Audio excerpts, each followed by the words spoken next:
ಜೊತೆಯಾಗಿ ಕಾಣಿಸಿಕೊಂಡ್ರು ರಾಜಕೀಯ ಬದ್ಧ ವೈರಿಗಳು.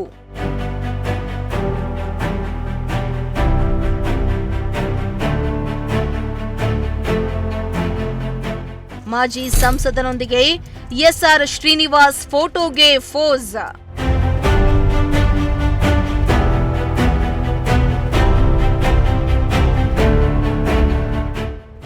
ಎಸ್ ವೀಕ್ಷಕರೇ, ತುಮಕೂರು ರಾಜಕೀಯವೂ ಕೂಡ ಇತರೆ ಜಿಲ್ಲೆಗಳಂತೆ ರಾಜಕೀಯವಾಗಿ ಹಲವು ವಿಚಾರದಲ್ಲಿ ಹೆಸರನ್ನ ಮಾಡಿದೆ. ಘಟಾನುಘಟಿ ನಾಯಕರನ್ನ ಒಳಗೊಂಡಿದೆ ತುಮಕೂರು ಕ್ಷೇತ್ರ. ಹೀಗಾಗಿ ಇಲ್ಲಿ ಹಲವು ರಾಜಕೀಯ ಭಿನ್ನತೆಗಳು ಇವೆ. ಕಾಂಗ್ರೆಸ್, ಬಿಜೆಪಿ, ಜೆಡಿಎಸ್ ಈ ಮೂರು ಪಕ್ಷಗಳಲ್ಲಿ ವಿಭಿನ್ನವಾದ ರಾಜಕೀಯ ಬೆಳವಣಿಗೆಗಳು ಇವೆ. ಕೆಲ ಘಟಾನುಘಟಿ ನಾಯಕರು ರಾಜಕೀಯ ಕೆಸರೆರಚಾಟದಲ್ಲಿ ಒಬ್ಬರನ್ನೊಬ್ಬರು ಕಂಡ್ರೆ ಒಬ್ಬೊಬ್ಬರಿಗೆ ಆಗೋದಿಲ್ಲ. ಆ ವ್ಯಕ್ತಿ ಕಾರ್ಯಕ್ರಮ ಒಂದಕ್ಕೆ ಬರ್ತಾರೆ ಎಂದ್ರೆ ಮತ್ತೊಬ್ಬ ವ್ಯಕ್ತಿ ಹೋಗಲ್ಲ. ಯಾವುದಾದ್ರೂ ಕಾರ್ಯಕ್ರಮದಲ್ಲಿ ಮುಖಾಮುಖಿಯಾಗುವ ಸಂದರ್ಭ ಬಂದ್ರೆ ತಿರುಗಿ ಕೂಡ ನೋಡದೆ ಹಾಗೆಯೇ ಹೋಗ್ಬಿಡ್ತಾರೆ. ಇಂತಹ ರಾಜಕೀಯ ಬದ್ಧ ವೈರಿಗಳು ಒಂದೇ ವೇದಿಕೆಯಲ್ಲಿ ಕಂಡರಂತೂ ನೆರೆದಿರುವ ಕಾರ್ಯಕರ್ತರು, ಮುಖಂಡರು, ಸಾರ್ವಜನಿಕರು ಆಶ್ಚರ್ಯದಿಂದ ನೋಡ್ತಾ ಗುಸುಗುಸು ಮಾತನಾಡಿಕೊಳ್ತಾರೆ.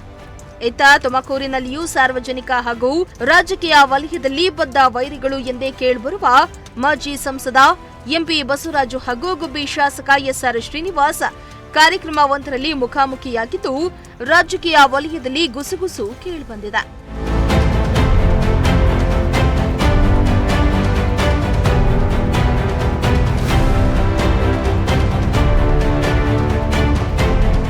ಹೌದು, ಇಂದು ಗುಬ್ಬಿ ಪಟ್ಟಣದ ರಾಷ್ಟ್ರೀಯ ಹೆದ್ದಾರಿ 206ರಲ್ಲಿ ಬರುವ ಚನ್ನಶೆಟ್ಟಿಹಳ್ಳಿ ಬಳಿಯ ಬೈಪಾಸ್ ರಸ್ತೆಯ ಮೇಲೂ ವಾಹನ ಸಂಚಾರಕ್ಕೆ ಚಾಲನೆ ಹಾಗೂ ಗುಬ್ಬಿಯ ಶ್ರೀ ಚನ್ನಬಸವೇಶ್ವರ ಸ್ವಾಮಿ ದೇಗುಲದ ಮುಂದಿನ ರಾಷ್ಟ್ರೀಯ ಹೆದ್ದಾರಿ 206ಕ್ಕೆ ವೈಟ್ ಟ್ಯಾಪಿಂಗ್ ಭೂಮಿ ಪೂಜೆ, ಗುಬ್ಬಿ ಮತ್ತು ಚೇಳೂರು ಸಂಪರ್ಕ ರಸ್ತೆಯ ರೈಲು ಮೇಲ್ಸೇತುವೆ ನಿರ್ಮಾಣದ ಕಾಮಗಾರಿಗೆ ಕೇಂದ್ರ ಜಲಶಕ್ತಿ ಹಾಗೂ ರೈಲ್ವೆ ರಾಜ್ಯ ಖಾತೆ ಸಚಿವ ವಿ ಸೋಮಣ್ಣ ಇಂದು ಭೂಮಿ ಪೂಜೆಯನ್ನ ನೆರವೇರಿಸಿದರು.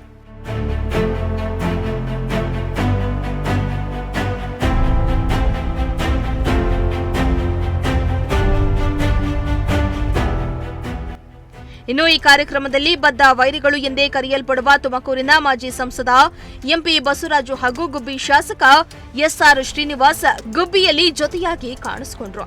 ಈ ಹಿಂದೆ ಪರಸ್ಪರ ಏಕವಚನದಲ್ಲಿ ಬೈದಾಡಿಕೊಂಡಿದ್ದ ನಾಯಕರು ಇಂದು ಹಲವಾರು ಕಾಮಗಾರಿಗಳಿಗೆ ಜೊತೆಯಾಗಿ ಭೂಮಿ ಪೂಜೆಯಲ್ಲಿ ಪಾಲ್ಗೊಂಡ್ರು.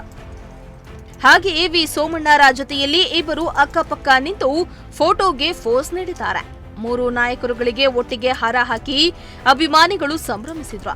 ಇದನ್ನ ಗಮನಿಸಿದ ಬಿಜೆಪಿ ಹಾಗೂ ಕಾಂಗ್ರೆಸ್ ಮುಖಂಡರು, ಕಾರ್ಯಕರ್ತರಲ್ಲಿ ಹಾಗೂ ಸಾರ್ವಜನಿಕ ವಲಯದಲ್ಲಿ ಗುಸುಗುಸು ಕೇಳಿಬಂದಿದ್ದು ಮುಂದಿನ ದಿನಗಳಲ್ಲಿ ಈ ಇಬ್ಬರು ನಾಯಕರು ಹೇಗಿರ್ತಾರೆ ಅನ್ನೋ ಪ್ರಶ್ನೆ ಎದ್ದಿದೆ. ಇತ್ತ ಎಸ್ಆರ್ ಶ್ರೀನಿವಾಸ ಬಿಜೆಪಿ ಸೇರ್ಪಡೆ ಚರ್ಚೆ ಬೆನ್ನಲ್ಲೇ ಈ ಬೆಳವಣಿಗೆ ನಡೆದಿರುವುದು ಚರ್ಚೆಗೆ ಗ್ರಾಸವಾಗ್ತಾ ಇದೆ.